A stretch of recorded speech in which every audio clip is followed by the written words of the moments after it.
투자론을 보겠습니다. 투자론. 자, 투자론은 뭐 항상 시작할 때 말씀드리지만 그 학생들이 상당히 힘들어하시는 부분입니다. 그 투자론하고 맨 막판에 이제 감정평가론 중에 수익 방식 이런 게 있는데 이걸 제일 어려워하는 파트입니다. 그리고 다른 파트는 그나마 좀 할만한데 굉장히 어렵게 느껴지는데, 자, 요거를 자꾸 어떻게 그냥 어설프게 이제 공부하게 되면요, 얘는 이제 5년이 걸릴지 10년이 걸릴지 무슨지 하나도 모릅니다. 그래서 항상 큰 흐름 있죠. 큰 틀을 갖춘 상태에서 내가 얘를 왜 하고 있냐, 이걸 하고 있냐, 이런 걸 자꾸 알고 있어야 됩니다. 그러면 의외로 빠른 속도로 정리할 수 있습니다. 어디를 볼 거냐면요, 126페이지 볼게요. 자, 126페이지 보시면요, 이런 틀을 좀 갖춰서 공부하시면 훨 낫습니다. 자, 먼저 투자를 위해서는요, 맨 먼저 투자를 위한 목적을 먼저 정해야 됩니다. 목적. 네, 목적은요, 이 부동산 투자에서 돈 좀 벌자, 이런 목적이 있어야 됩니다. 그러니까 돈 좀 벌자, 이런 목적이 없으면요, 그다음부터 할 얘기가 없어집니다. 자, 할 얘기. 말문이 끊깁니다, 말문. 그러니까, 뭐라고요? 돈 좀 벌자, 이런 목적이 있어야 됩니다. 근데 돈 좀 벌자, 이렇게 하면 좀 약간 좀 품위가 떨어져 보이니까, 자, 부를 좀 극대화하자. 이거 어때요? 괜찮죠? 이렇게 해서, 자, 그런 다음에 두 번째 해야 될 것은요, 여기저기 다니면서 이렇게 죄라는 게 뭐냐면 여럿이란 뜻입니다. 죄. 여러 투자안들을 선정해 보는 겁니다. 여러 투자안들을 선정해 보자. 자, 그러니까 저기 평내 쪽에 갔더니 뭐 A라는 원룸 뭐 괜찮아 보인다. 한번 딱 뽑아보고 이렇게. 그다음에 저기 마석 쪽에 갔더니 뭐 B라는 뭐 상가 이것도 괜찮아 보인다. 그다음에 저기 그 금곡 쪽에 갔더니 뭐 C라는 임대주택 여기 있는데 지금 좀 지저분하지만 요 리모델링 싹 하면 돈이 될 것 같다는 얘기죠. 이렇게 몇 가지를 쭉 뽑아보는 걸요, 재투자안을 선정한다 입니다. 자, 그 다음에 해야 될 것은요, 현금이 들어오고 나간 거 있죠? 이걸 현금 수입 지출해 줍니다. 뭐라고요? 현금 수입 지출. 줄여서 이걸요, 현금 수지 이렇게 얘기합니다. 현금 수지를 측정해 보겠다, 그런 얘기입니다. 근데 내가 만약에 셋 다 이렇게 하는 건데, 내가 A라는 원룸을 구입하기로 했다고 치자. 그러면 구입하기로 작정했으면 이 내 손에서 나가는 돈을 알 수 있어, 없어요? 얼마 나갈지 확실히 아는 거죠? 근데 앞으로 임대사업을 통해서 얼마가 들어올지 알아요, 몰라요? 어떻게 합니까? 그죠? 그러니까 앞에다 이제 기대자라든가 예상자 이거 딱 써주면 좋겠네요. 기대되는 현금 수지죠? 요거 측정해 보겠다, 그런 얘기입니다. 자, 그래서 A라는 원룸은요, 어떻게 생겼냐면 이렇게 생겼습니다. 자, 지금은 이제 총 5층이고 4칸 딱 돼 있는데, 지금 시장에서 이 8억에 나와 있는 원룸입니다. 얼마 나왔다고요? 8억. 우리 투자론에서는 지금은 이제 공부 좀 했으니까 지금부터 내 돈 투자액을 뭐라고요? 지분 투자액 해줍니다. 은행에서 빌린 돈을요, 저당 투자액 약속하는 겁니다. 내 돈 투자액을요, 지분, 은행에서 빌린 걸요, 저당 투자액. 그러면 내 돈은 5억밖에 없답니다. 5억 밖이라는 게 아니라 5억이나 있답니다. 그러면 은행에서 얼마 빌려야 돼요? 3억 빌려야 될 거 아닙니까? 이렇게. 자, 이렇게 해서 순전히 이 사업을 통해서 내 손에서 나간 돈이죠. 앞으로 들어올 돈 추정하는데, 이 사람 한 5년 정도 운영하다가 처분할 목적이 있습니다. 이렇게 1년, 2년, 3년, 4년, 5년 이렇게 한 다음에 순전히 내 손에서 나간 돈이죠. 앞으로 들어올 돈 요것만 추정하는 겁니다. 자, 그러니까 요걸 구입하기로 했다. 그러면 내 손에 나간 돈이 얼마예요? 5억 아닙니까? 맞죠? 근데 자, 매년 이제 임대사업을 통해서 임대료 들어와 안 들어와요? 들어오는데 이게 전부 내 손에 다 들어오는 거예요? 각종 경비 다 빼야 돼, 안 빼야 돼요? 빼야 되고, 요 빌린 돈 있으면 갚아 나가야 되죠. 그리고 소득세가 다 빼고 났더니 한 8천만 원 정도가 들어올 거랍니다. 매년 얼마 정도요? 8천만 원 정도가 기대가 된답니다. 자, 물론 요거를 그냥 대충 그냥 8천만 원 들을 거야 이렇게 예측하면 절대 안 됩니다. 상당히 과학적으로 추정해야 됩니다. 예를 들어서 앞으로 이거 원룸 경기가 좋아질 수도 있고 보통이 될 수도 있고 불황이 될 수 있죠. 이런 식으로 추정하는 겁니다. 그리고 호황일 때는 한 얼마 정도 들어올 것 같다. 보통일 때는 얼마라고. 불황이라면 얼마 들어올 것 같다는 얘기죠. 이렇게 될 확률, 이렇게 해서 과학적으로 추정해야 되지, 무턱대고 추정하면 안 됩니다. 그럼 하나만 합니다. 시간 낭비예요. 자, 그리고 처분했을 때는 13억 정도 받을 것 같은데, 13억이 전부 내 손에 들어오는 거냐? 그건 아니겠죠? 일단은 중개 수수료 내야 돼, 안 내야 돼요? 내야 되고, 그 다음에 행여나 못 갚은 돈이 좀 다 갚아야 되겠죠? 은행에서 갚으라고 할 거 아닙니까? 부동산 파니까. 자, 그리고 양도세 같은 거 내고 났더니 7억 정도 들어올 거랍니다. 이런 식으로 다른 부동산 다 이렇게 하는 겁니다. 이렇게 하는 거 뭐라고요? 기대 현금 수지를 측정한다 해줍니다. 자, 그 다음에 해야 될 것은요, 경제성을 분석한다 이렇게 표현합니다. 경제성을 분석한다. 이거는요, 나간 돈과 들어온 돈을 비교해서 여러 가지 투자 분석 기법 있죠? 이걸 동원해서 최종 결정하겠다는 얘기입니다. 자, 그래서 이렇게 볼게요. 요거는 내 손에서 나간 돈, 그리고 요거는요, 앞으로 들어올 돈이죠? 아닌가요? 그럼 나간 돈이 커야 돼요? 들어올 돈이 커야 돼요? 들어올 돈이 커야 될 거 아닙니까? 근데 나간 돈하고 들어올 돈을 단순히 비교한다. 이건 의미가 별로 없다는 얘기입니다. 그래서 무슨 얘기 모르겠지만 요걸 집중적으로 할 겁니다. 그러니까 앞으로 들어올 돈을요, 무슨 얘기인지 몰라도 됩니다. 이거 할 거니까 처음 하시는 분들은, 자, 이 다른 데 투자했더라면 충분히 얻을 수 있는 수익률이 있죠? 요걸 요구 수익률 이렇게 표현합니다. 뭐라고요? 요걸 할인합니다. 할인하게 되면 어떤 금액이 나와야 안 나와요? 나오겠죠? 요걸 이 부동산에 이 정도의 가치가 있다고 판단하는 투자 가치라는 겁니다. 뭐라고요? 투자 가치. 그래서 여기서 요것 뺀 거를 수년가, 이것분의 이거 한 걸요, 수익성 지수 이렇게 얘기하는데, 이런 식으로 분석하는 게요, 가장 과학적이고 가장 체계적이고 합리적인 분석 방법입니다. 아시겠죠? 그러니까 이렇게 해서 분석해서 얘랑 비교하는 거죠. 이게 뭐라고요? 가장 과학적인 방식입니다. 그래서 이 경제성 분석 중에 저런 식으로 분석하는 걸요, 미래에 기대되는 현금 수지를 지금 시점의 가치로 할인해서 분석하는 겁니다. 이거를 쫙 한 번에 읽어볼게요. 이걸요, 할인 현금 수지 분석법 해줍니다. 이게 사실은요, 이 투자론의 거의 심장입니다. 심장. 자, 요게 없으면요, 공부할 것도 없어요. 이것 때문에 공부할 게 굉장히 많아진 겁니다. 이게 이제 거의 뭐라고요? 투자론의 핵심이다. 심장입니다. 그래서 요걸 좀 공부하는 겁니다. 그래서 요걸 통해서 최종 결정하겠다는 얘기입니다.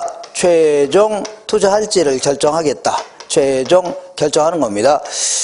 자, 이렇게 해서 요 순서에 따라 진행하는데, 근데 문제는 요걸 하기 위해서는 몇 가지 기본적인 상식을 갖고 출발해야 됩니다. 기본적인 상식.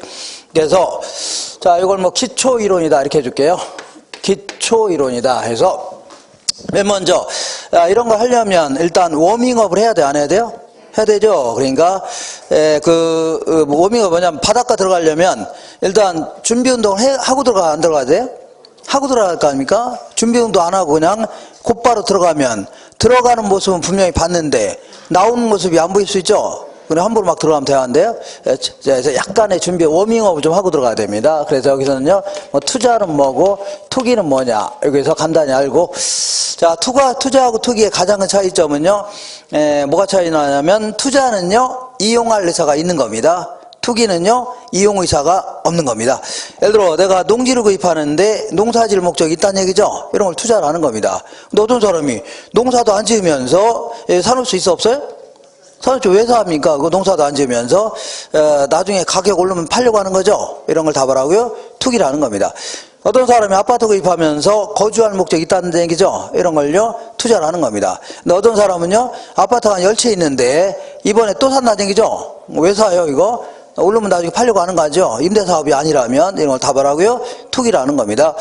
자, 그래서 여기서는 이제 한 문제를 물어본다면 여기는 지렛대 효과를 물어봅니다. 다른 거 안 물어봐요? 거의 안 물어봅니다. 그리고 다른 거 물어봐도 거의 상식적으로 답하면 돼요. 자, 두 번째는요, 요구 수익률을 할인한다는데 수익률이 뭐냐, 요거를 알고 있을 필요가 있습니다. 그리고 이따가 다시 하겠지만 사람들은 오염이 커지죠. 그러면 요구하는 수율도 자꾸 높이려고 합니다. 그래서 두 번째는요, 오염에 대해서 알아볼 건데, 자, 여기서는 이제 어디에 초점을 맞추냐면 이 요구 수익률의 정체 있죠. 여기에 초점을 맞춰야 됩니다. 자, 그리고 우리는 논리를 하나의 논리대로 딱 가는 겁니다. 하나의 논리대로 이렇게 해서 자, 가는 겁니다. 가다가 그러니까 예를 들어서 이제 그 부산까지 이제 하나의 논리로 가는 겁니다. 부산까지 딱, 자, 부산역까지 가려고 하는데 가다 보면 좀 잠깐 쉬었다 갈 수 있어, 없어요? 휴게소 같은 데 쉬었다가 좀 먹고 갈 수 있죠? 밥도 먹고 잠깐 쉬었다 갈 수 있고 졸다 갈 수도 있고 이렇게 죠. 이렇게 해서 잠깐 빠졌다 들어갔다 할 수 있지만 여기서 하나의 논리로 쭉 가는데 여기서 잠깐 좀 심하게 빠졌다 들어갈 겁니다. 뭐라고요? 심하게 빠졌다 들어갈까요?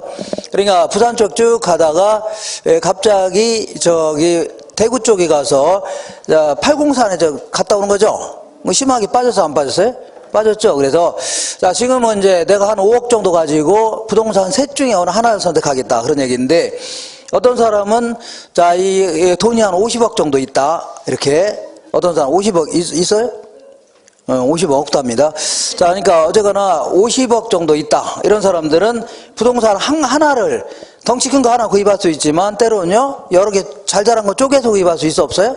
있죠. 이런 걸 분산 투자한다 집니다. 어떻게 투자한다고요? 분산. 이런 식으로 투자하게 되면요, 일단 어떤 효과가 있나, 그리고 두 번째는요, 어떤 식으로 분산 투자하는 게 가장 최적의 분산 투자 집합이 될 것인가 찾아보겠다는 얘기죠. 이걸요 포트폴리오 이론이라는 겁니다. 포트폴리오 이론이다 이렇게.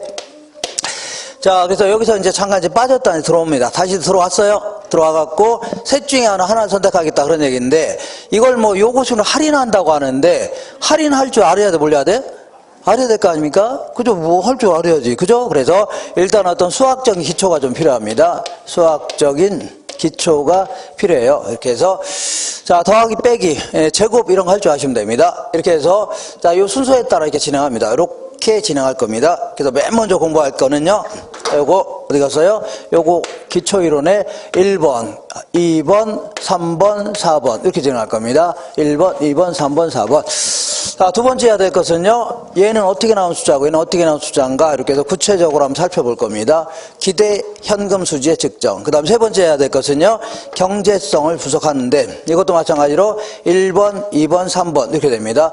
이게 가장 중요한 거고, 그리고 자, 이거는 중요성은 매우 떨어지는데, 중요성 매우 떨어지는데, 한 문제 이상도 물어봅니다. 안 하기도 그렇고 해서. 자, 요거는요, 어림셈법이라는 게 있는데, 이 어림셈이라는 게 뭐냐면, 자, 이거는 뭐 영어가 아닙니다. 뭐냐면, 대충 계산하겠다는 얘기죠. 어림 잡아서 계산하는 겁니다. 10,000원짜리가 이만큼 있는데, 이거를 침발라서 하나하나 세는 거 있죠? 신발 하나 센다 그러면 이거 뭐라고요? 할인 현금 수중소급입니다. 근데 대충 딱 보니까 한 100만 원 될 것 같다는 얘기죠. 그리고 대충 계산하는 걸요 어림셈법이라는 겁니다. 되겠죠? 그리고 특정 비율을 가지고 분석하는요 비율 분석법이라는 게 있습니다.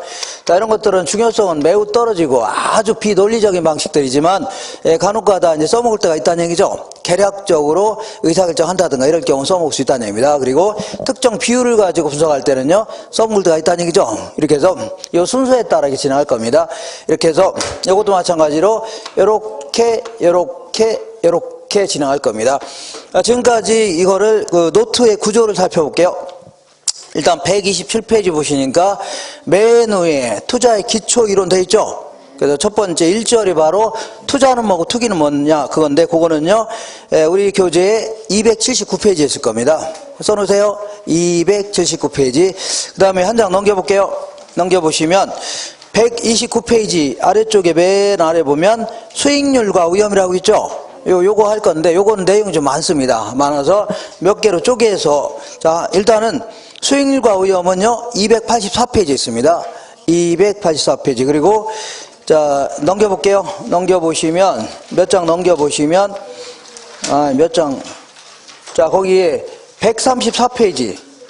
134페이지 맨 위에 오염과 요구 수익률과의 관계라고 되어 있죠. 요거는요, 295페이지에 있습니다. 295페이지. 그리고 오른쪽에 보니까 오염의 처리 방법이라고 되어 있죠. 요거는요, 290페이지에 있습니다. 290페이지. 이렇게 해서, 자, 수익률과 오염에 대해서 알아봤고, 이번에는요, 한 장 넘기시면, 137페이지에, 자, 중간 정도의 포트폴리오 이론 있죠? 요거는요, 300페이지에 있습니다. 300페이지. 그리고 몇 장 쭉 넘겨보시면, 140페이지에 아래쪽에 화폐의 시간 가치 있죠? 요게 이제 수학적 기초를 얘기합니다. 요건 어디에 있냐면 305페이지에 있습니다. 305페이지. 그리고 하나 넘겨보시면, 자, 143페이지에 기대 현금 수지의 측정이라고 되어 있죠? 요거는요, 311페이지에 있습니다.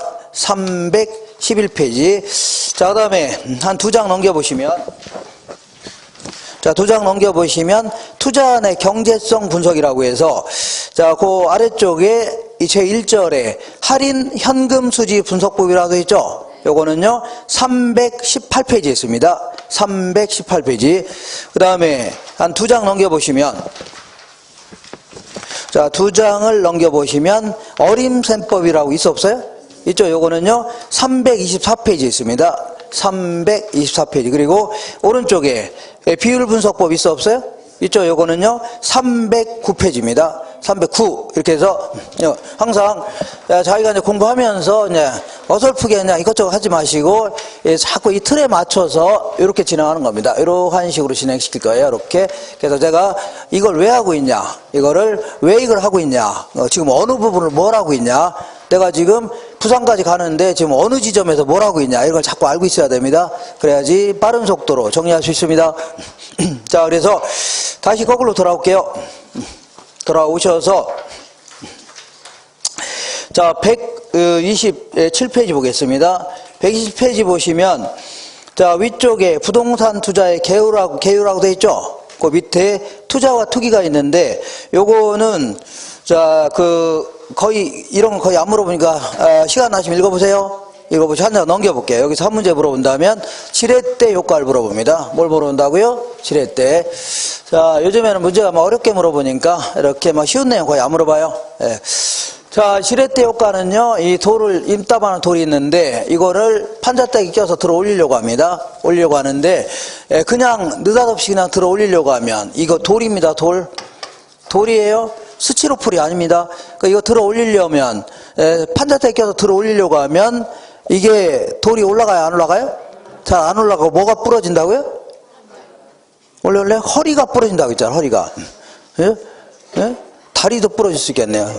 부실해갖고, 여기서 허리도 부러질 수 있는 얘기죠? 그럼 돼요, 안 돼요? 안 됩니다. 그래서, 자, 이럴 때는 여기다 살짝 뭐 싹 괜 다음에, 켤 수 있죠? 그러면 여기다가 이제 약간의 힘만 딱 가하더라도요, 이 무지막지한 힘을 발휘합니다. 이걸요, 지렛대 효과라는 겁니다. 약간의 힘만 발휘해도 어떻다고요? 무지막지한 힘. 그래서 항상 얘기하지만 손톱깎이라든가 가위 같은 거 있죠? 이런 게 전부 다 지렛대 효과를 응용하는 겁니다. 근데 이게 무지막지한 힘을 나타낼 수 있다는 얘기가, 자, 우리 사물함 같은 거 있어 없어요? 근데 거기 열쇠 있잖아, 열쇠 자물통 있죠? 아, 두꺼운, 이렇게 자물통, 이렇게 해서, 이렇게 두꺼운 자물통 있죠? 이런 게 있는데, 열쇠 잊어먹으면, 따야 될 거 아닙니까? 근데 요거를 절단기라고 해서, 여기 벤치를 크게 해놓은 거 있죠? 요걸로 해서 탁 따면 따집니다. 그러니까, 자, 이 두꺼운 쇳덩어리가 뭘로요? 그걸로 이렇게 따지는 겁니다. 이거 지렛대 효과 아니면 못 따는 겁니다.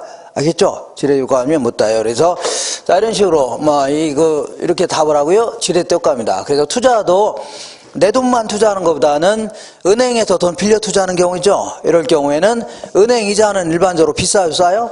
좀 싸다는 얘기입니다. 몇 프로? 2, 3%밖에 안 되니까, 그 은행에다 줄 돈이 얼마 돼요? 안 돼요? 안 되니까 내가 가져갈 돈이 많아질 수가 있다는 얘기입니다. 이걸요, 지렛대 효과라는 겁니다. 되겠죠? 지렛대 효과. 자, 그래서 지렛대 효과를 물어봅니다. 한 문제를 물어보면, 이렇게. 자, 그래서 여기 잘 보면은, 이렇게 볼게요. 이렇게. 여기도요, 잘 보면, 이렇게. 하나, 둘, 셋, 넷, 다섯, 여섯, 일곱, 여덟. 이렇게. 좀 정확성을 기하기 위해서, 이렇게 보겠습니다. 자, 정확하죠? 이렇게. 자, 그 다음에 이것도 마찬가지로 하나, 둘, 셋, 넷, 다섯, 여섯, 일곱, 여덟. 이렇게 여기 딱 있습니다. 요렇게. 자, 거의 그 자로 잰 듯하죠? 한 치의 오차도 없잖아요. 이렇게. 자, 요거 좀 마음에 안 드네요. 요거, 요렇게. 이제, 이건. 자, 그러면 이게 이제 내 돈입니다. 내 돈 1억 있는데, 자, 1억 가지고 이제 부동산 투자했을 때, 여기 볼게요. 하나, 둘, 셋, 넷, 2천만 원을 벌 수 있는 투자안이 있다고 치자. 이렇게.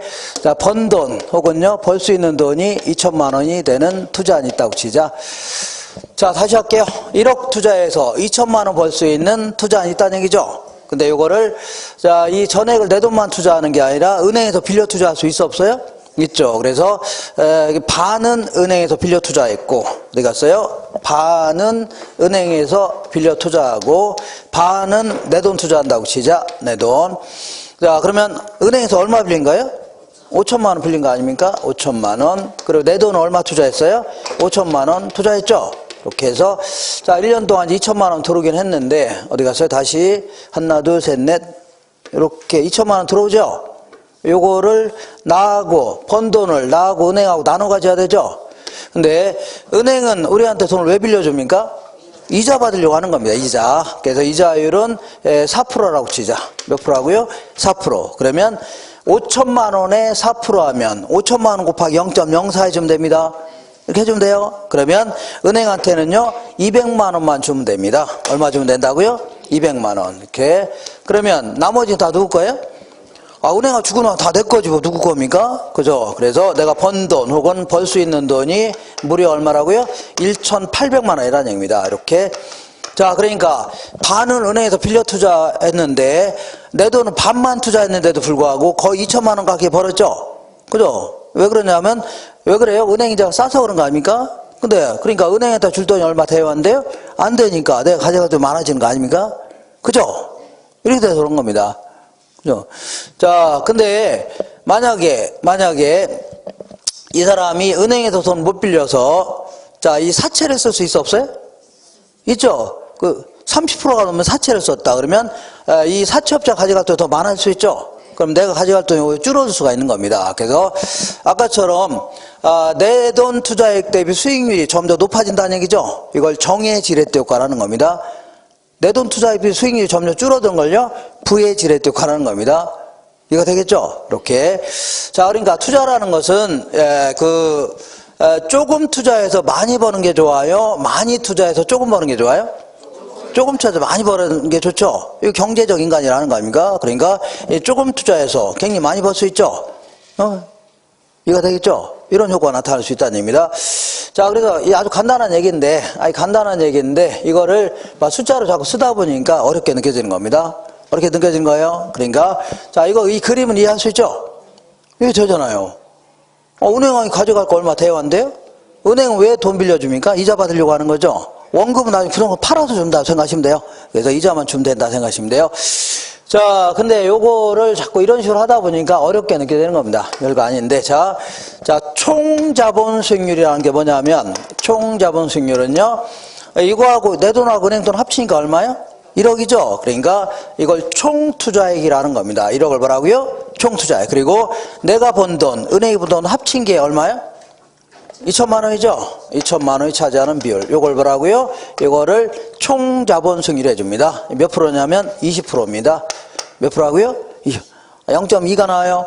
그러니까 총자본 수익률은요, 내 돈하고 은행 돈 합친 거 있죠? 요거 대비해서 내가 번 돈, 은행이 번 돈이 합친 게 차지한 비율이죠? 요걸요, 총자본 수익률 해줍니다. 그럼 요것도 한번 계산해 볼게요.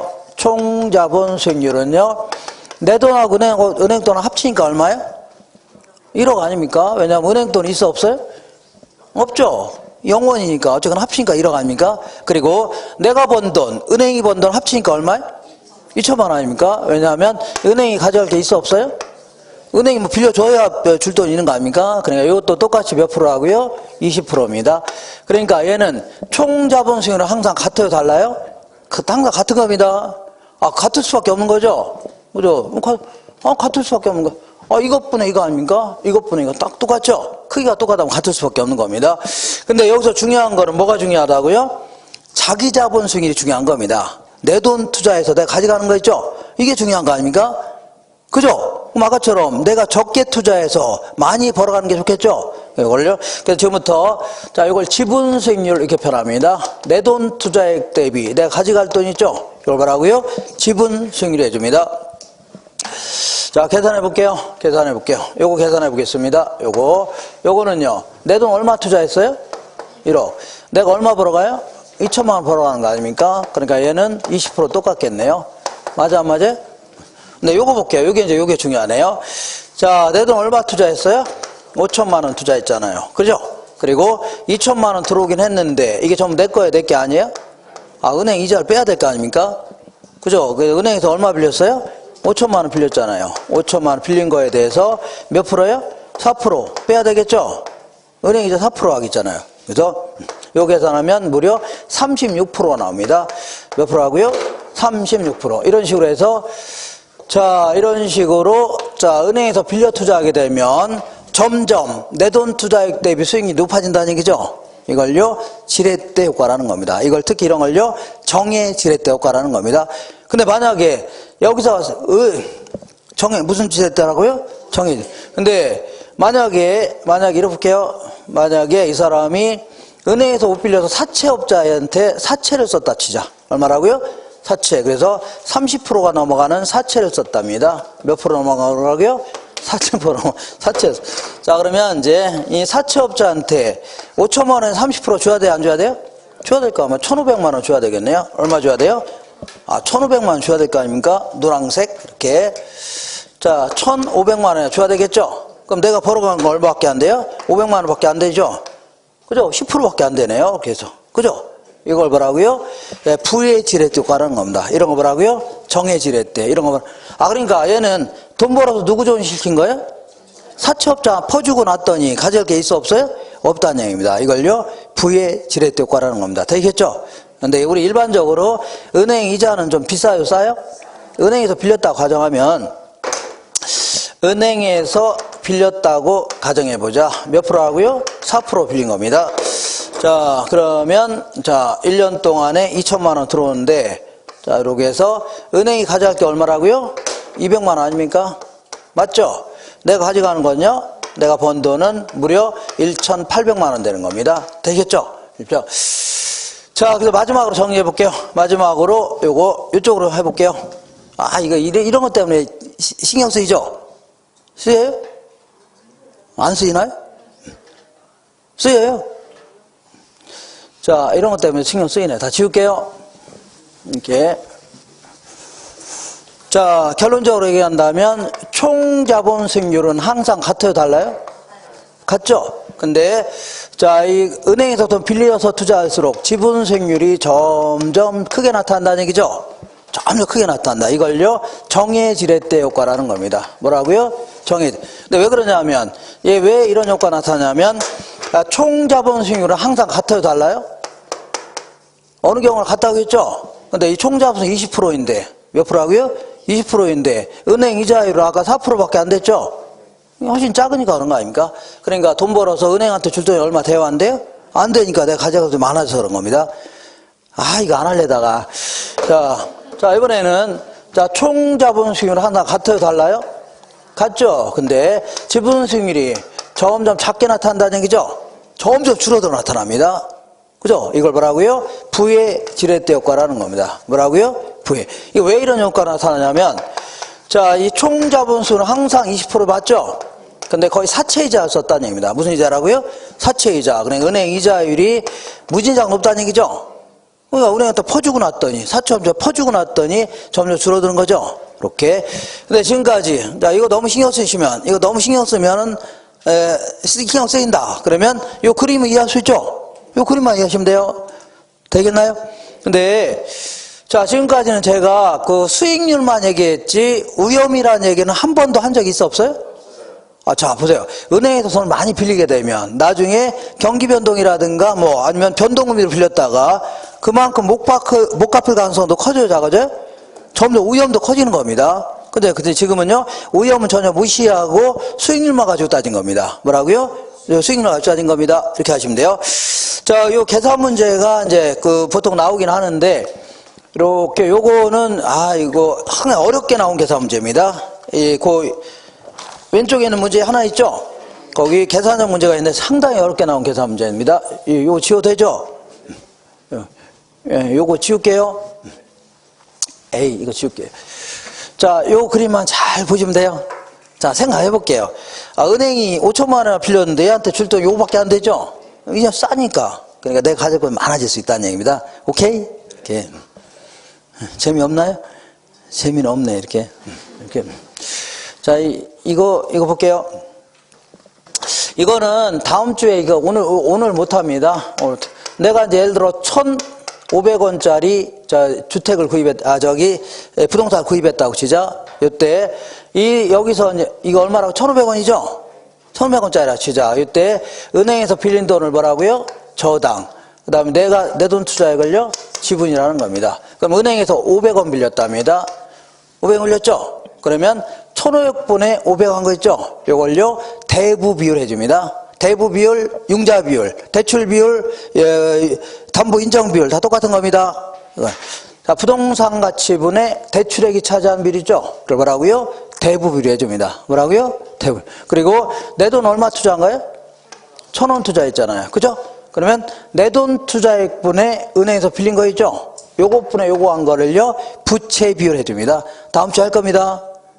다시 할게요. 이것분의 이거 한 걸 뭐라고요? 대부 비율. 이것분의 이거 한 걸요? 부채 비율. 이렇게 해줘야 돼요. 다음 주에 할 겁니다. 이런 것 때문에 이거 다 틀렸습니다. 예전에 나왔을 때 다 틀렸어요. 다 틀렸습니다. 자, 한번 읽어볼게요. 그 계산형 문제 1번 볼게요. 부채 비율이 50%, 총 자본 수익률이 10%고 저당 수익률이 8%라면 자기 자본 수익률은 몇 프로냐? 한번 계산해 볼게요. 그러면 이거는요, 이 백분율 가지고 계산했다가는 계산하기 너무 힘듭니다. 막 머리도 아프고 그래요. 이때는요, 임의의 숫자를 집어넣는 게 가장 빠릅니다. 어떤 숫자라고요? 임의의 숫자. 자, 볼게요. 그러면 1,500원짜리 부동산 구입했다. 그러면 부채 비율은요, 자, 왜 500원 빌렸다 하면 내 돈 얼마 투자한 거예요? 1,000원 투자했죠? 그럼 이것분에 한 거니까 50% 아닙니까? 맞죠? 이것분에 하면 0.5죠? 50% 안녕입니다. 그 부채 비율 얼마라고요? 50%입니다. 그러면 아까 총 자본 수익률이 아까 10%라겠죠? 그러니까 총 자본 수익률은 전체 두 개 합친 게 얼마예요? 1,500원이죠? 총 자본 수익률 두 개 합친 거 있죠? 이것분에 1년 동안에 몇 프로 벌 수 있다고요? 10% 벌 수 있죠? 맞죠? 그러면 150원 벌 수 있다는 얘기입니다. 이게 바로요, 총 자본 수익률입니다. 이거 나왔잖아요. 그럼 여기에는 내가 번 돈도 있고 누가 번 돈도 있어요? 은행이 번 돈도 있는 겁니다. 지금 계산하는 거 뭘 계산하라고요? 지분 수익률을 계산합니다. 자기 자본 수익률. 그럼 내 돈 얼마 투자했어요? 1,000원 투자했잖아요. 그죠? 근데 150원은 이게 전부 내 거예요? 내 게 아니에요? 내 게, 이거는 전체 투자액이고, 이건 내 돈도 있고 은행 돈도 있죠? 그러니까 여기서 이제 은행 이자를 빼야 돼, 안 빼야 돼요? 빼야 될 거 아닙니까? 은행에서 얼마 빌렸어요? 500원. 빌렸죠? 은행 이자는 몇 프로 하겠어요? 8% 하겠잖아요. 그래서 요거 계산하면 아마 0.11 나올 겁니다. 11%. 이렇게 해서 상당히 어렵게 물어본 겁니다. 이거 뭐 안 하기도 그렇고. 그래서 집에서 혹시 고민하다가 힘들어 할까봐 이렇게. 다음번에 또 할 거니까 힘들면 넘기세요. 이렇게. 그러니까 요거는 이 부채 비율이라는 개념을 정확히 알고 있어야 됩니다. 무슨 비율이라고요? 부채 비율. 이렇게 알아야 풀 수 있는 문제입니다. 요 지워도 되죠? 자, 그래서 문제가 이렇게 이렇게 1번 같은 문제 형태로 나오는데 요건 좀 어렵게 나온 문제입니다. 어떻게 나온 문제라고요? 어렵게. 그래서 저거 대충 아시겠나요? 모르겠어요? 참 어떻게. 자, 항상 이렇게 계산해야 됩니다. 지분 수익률은요, 지분 수익률은 내 돈 투자액 대비 내가 가져갈 돈이죠? 이걸 얘기합니다. 내 돈 투자액 대비 내가 번 돈 아닙니까? 내 손에 들어온 돈이죠? 이걸 얘기하는데, 여기에는요, 장사해서 번 돈도 있겠지만, 자, 만약에 부동산 가치가 올랐다. 이것도 포함시켜줘야 됩니다. 예를 들어 내가 대출 한 3억 끼고서 5억짜리 상가 구입했죠? 그죠? 그럼 1년 동안 장사하게 되면 장사해서 번 돈 있어 없어요? 있고, 그리고 만약 부동산 가치가 1억이 올랐답니다. 5억짜리가 1억 올랐다는 얘기죠? 그럼 팔더라도 1억은 내 거죠? 그죠? 이걸요, 부동산 가치가 올라서 버는 돈도 포함시켜야 됩니다. 다시 할게요. 장사해서 번 돈도 포함시켜야 되지만, 뭐도 포함시켜야 돼요? 부동산 가치가 올라서 버는 돈이죠? 이것도 포함시켜야 됩니다. 이렇게 해서 계산해야 됩니다. 되겠나요? 한번 읽어볼게요. 오른쪽에 2번 보겠습니다. 자, 다음 같은 상황에서 임대주택 투자자의 1년간의 자기 자본 수익률은 임대주택의 총 투자액은 1억인데 은행에서 빌린 돈 6천만 원이랍니다. 그럼 내 돈 얼마 투자한 거예요? 4천만 원 투자했네요. 내 돈 투자액은 4천만 원입니다. 이렇게. 자, 그 다음에 거기에 차입 조건은요, 연 8% 이자를 줘야 된답니다. 그리고 1년간의 순 영업소득이 800만 원인데, 이때 이게 이따가 좀 확인 좀 못할지 모르겠는데, 이 순 영업소득 있죠? 요게 세금 효과를 무시한다면, 지금 이분 과정이기 때문에 세금 효과를 무시한다면, 가유순 전후할 때 세금 효과 무시한다면 순 영업소득 자체가 내가 버는 돈하고 은행이 버는 돈이 합쳐 있는 겁니다. 알겠죠? 아이, 가유순 전후다, 이거 할 겁니다. 근데 여기 세금 효과 있죠? 여기서 세금 빼는 건데 이거 무시하죠? 그러면 이 순 영업소득에서 부채 서비스액을 빼는 거예요. 그러니까 이 순 영업소득 자체가 내가 버는 돈하고 은행이 버는 돈이 섞여 있는 겁니다. 이렇게 하세요, 지금은. 자, 이렇게 하세요. 그러니까 1년간의 순 영업소득이 얼마예요? 800만 원 벌었죠? 800원 벌었고, 그리고 그 밑에 1년간의 임대주택의 가격이 얼마 올랐어요? 2%죠? 자, 그럼 계산해 볼게요. 자, 4천만 원 투자했는데 800만 원 들어왔어, 안 들어왔어요? 들어왔는데 이거 전부 내 거예요, 내 게 아니에요? 은행 이자를 빼야 될 거 아닙니까? 그죠? 은행에서 얼마 빌렸어요? 6천만 원 빌렸잖아요. 6천만 원에 대해서 이자가 8% 하겠죠? 맞나요? 요게 이제 장사에서 번 돈입니다. 뭐에서 번 돈이라고요? 장사에서 번 돈. 아, 지금까지 여기까지만 계산한 겁니다, 이게. 지금 이거 계산한 거 아닙니까? 이거 계산했죠? 자, 근데, 자, 여기 보니까 1년간의 임대주택의 가격이 얼마 올랐어요? 2% 올랐잖아요. 그러니까 임대주택이 얼마짜리였어요? 1억짜리였죠? 1억에 대해서 2% 올랐잖아요. 요것도 더해줘야 안 줘야 돼요?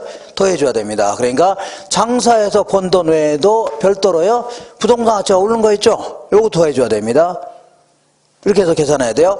요거 계산하면 얼마가 나오냐면, 자, 얼마가 나오냐면요, 0.13, 0.13이니까 13% 나옵니다. 얼마라고요? 13%가 정답이에요. 자, 어떤 사람 이거 계산이 자꾸 안 나온다고 하는데, 어떻게 계산했어요? 그랬더니 800만 원 빼기 600만 원 곱하기 8% 했답니다. 이렇게 하면 돼요, 안 돼요?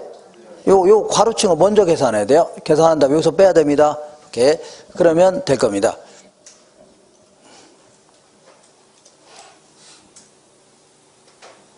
이거 아주 자주 물어보니까 이거 할 줄 아셔야 돼요. 아니, 요거는요, 부동산 가치가 오른 거는 얘기 안 했죠? 근데 부동산 오른 거 있으면 요것도 더해줘야 돼요. 여기도 더해줘야 돼요. 오케이?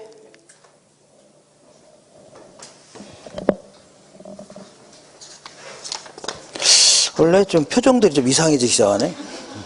오늘 어려운 거 계산도 많이 할 건데, 벌써부터 그러면 안 되는데. 자, 거기 서술형 지문 몇 개 읽어보겠습니다. 1번 보겠습니다. 1번. 서술형 지문의 1번. 자, 부동산 가격이 물가 상승률과 연동하여 상승하는 기간에는요, 인플레이션을 방어하는 효과가 있다. 자, 인플레이션이 뭐냐면 물건의 가격이 올라간다는 얘기죠. 그러면 여기서 물건은 실물자산을 얘기합니다. 그럼 부동산도 실물자산이에요? 화폐예요? 실물자산이죠. 가격이 같이 올라가는 겁니다. 그러니까 인플레가 발생하면요, 부동산도 가격이 같이 올라가요. 그럼 부동산 갖고 있는 사람 손해 봐야 안 봐요?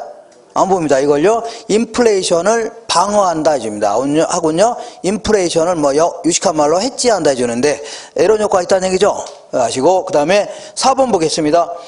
자, 임대사업을 영위하는 법인은요, 건물에 대한 감가상각과 이자 비용을요, 세금 산정 시에 비용으로 인정받을 수 있습니다. 자, 그러니까 무슨 얘기냐면, 볼게요. 자, 이 기업도, 부동산 기업도 나중에 소득세를 내야 되는데, 소득세는요, 수익에서 비용 빼죠? 아, 번 돈에서 쓴 돈 빼야 될 거 아닙니까? 그럼 이게 소득이 되는 건데, 이 소득에 대해서 세율을 부과하는 겁니다. 이렇게 부과하는데, 이렇게. 자, 근데 부동산 구입해서 임대사업 하는 사람들 있죠? 이런 사람들은요, 건물 같은 경우는 언젠가는 철거해야 돼, 안 해야 돼요? 그러니까 언젠가 철거해야 될 거 아닙니까? 그러니까 매년 일정의 액시 감가상각비 형태로 비용으로 처리할 수 있습니다. 근데 이거는 현금 나간 거예요? 그냥 계산상 비용으로 처리해 주는 겁니다. 그러니까 요 비용이 커지죠? 아, 여기다 감가상각비 비용이 커지죠? 아, 비용을 이제 집어넣어서 빼주죠? 그럼 계산상 소득이 줄어들 거 아닙니까? 그럼 세금 덜 낼 수 있는 겁니다. 될 수 있어요. 그리고 은행에서 빌린 거 있잖아요. 이자 나가는 거 있잖아요. 이자 나간 것도 비용으로 인정해 줍니다. 그러면 소득이 줄어들죠? 그럼 세금도 덜 낼 수 있는 겁니다. 이렇게. 그 다음에 5번 볼게요. 정의 레버리지 효과는요, 자, 왜 이게 발생하냐면 은행 이자율은 싸요, 비싸요? 싸니까 그런 겁니다. 그러니까 총 자본 수익률이 저당 수익률보다 높을 때 발생한다. 거꾸로 한다면요, 총 자본 수익률보다 저당 수익률이 낮다는 얘기죠. 은행 이자율이 낮아서 그런 겁니다. 낮아서 그런 거예요. 자, 맞는 거고. 7번 볼게요. 자, VL, 요거는 상당히 어려운 문제인데, 자, VL 레버리지 효과가 뭐예요?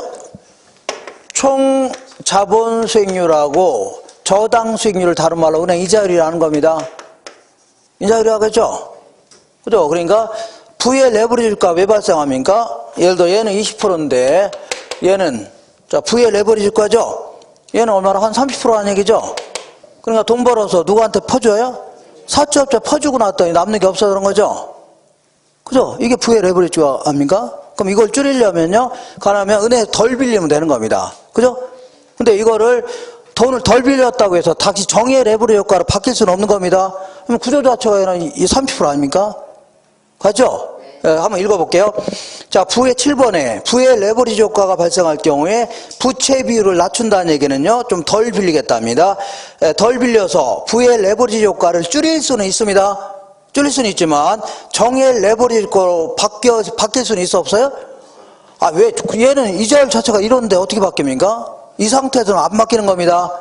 돈을 덜 빌려서 부의 레버리지 효과를 줄일 수는 있습니다. 그렇지만 정의 레버리지 효과로 바뀔 수 있어 없어요? 없는 겁니다. 자, 이거 상당히 어려웠던 문제인데 그래도 우리 반은 다 이해를 하시네요, 이거. 그 다음에 9번 볼게요. 정의 레버리지 효과를 예상하고 투자했을 때 부채 비율이 커질수록 경기 변동이라든가 금리 변동에 따른 위험도 그만큼 증가해요, 감소해요? 증가한다고 했죠. 그리고 부동산 투자자는요, 저당권과 전세제도 등을 통하여 레버리지 효과를 활용할 수 있다는 얘기죠. 그러니까 자, 저당권이라는 게 돈을 은행에서 빌린다는 얘기고, 그다음 전세권은요, 자, 내가 이제 이 주택을 딱 구입했는데 1억짜리 주택을 구입했습니다. 구입했는데 자, 이 전세금 7천만 원 끼고서 전세 7천 끼고서 구입했습니다. 그러니까 전세가 들어가 있는 상태에서 구입했다는 얘기죠. 어떤 사람이. 그러면 내 돈 얼마 투자한 거예요? 3천 투자한 거 아닙니까? 그러면 이 7천만 원은 내가 먹는 거예요? 나중에 갚아야 돼요? 아, 나중에 임대차익 끝나면 돌려줘야 될 거 아닙니까? 이거 빌려서 투자하는 겁니다. 이것도 뭐라고요? 빌려. 근데 얘는 이자는 줄 필요 있어 없어요? 줄 필요 없습니다. 이자 주는 대신 여기 살게 하잖아요. 이게 이자 주는 조건입니다. 이것도 일종의 뭐라고요? 빌려서 투자하는 겁니다. 결국은. 그래서 이것도 레버리지 효과를 기대할 수 있는 겁니다. 이렇게 하시면 돼요. 자, 이렇게 해서 그 워밍업으로 약간 어려운 문제를 집에 혼자 고민할까봐 제가 풀었는데, 아까 이 그림 있죠? 요것만 다 이해하시면 돼요. 요게. 아니 뭐 은행에서 돈 빌려 투자하니까 은행에서 줄 돈 얼마 대여한대요? 안 되죠? 이자율이 낮아서 그런 겁니다. 그러니까 내 돈 투자액 때 수익을 높일 수 있는 거 아닙니까? 근데 만약에 은행에서 돈 못 빌려 사채를 썼다 그러면 사채업자 가져갈 돈이 많을 수 있죠? 다 가져가면 내가 가져갈 게 있어 없어요? 없네. 이걸요 부의 지렛대 효과라는 겁니다. 이렇게 해서 이게 답니다. 이게 다인데 이게 자꾸 숫자로 하고 하니까 뭐 어렵게 느껴지는 겁니다. 그죠? 아닌가요? 자, 이렇게 해서 이 정도 하시고 잠깐 쉬었다가 수익률이 뭐고 위험이 뭐냐 알아보고 있습니다. 수익률. 잠깐 쉴게요.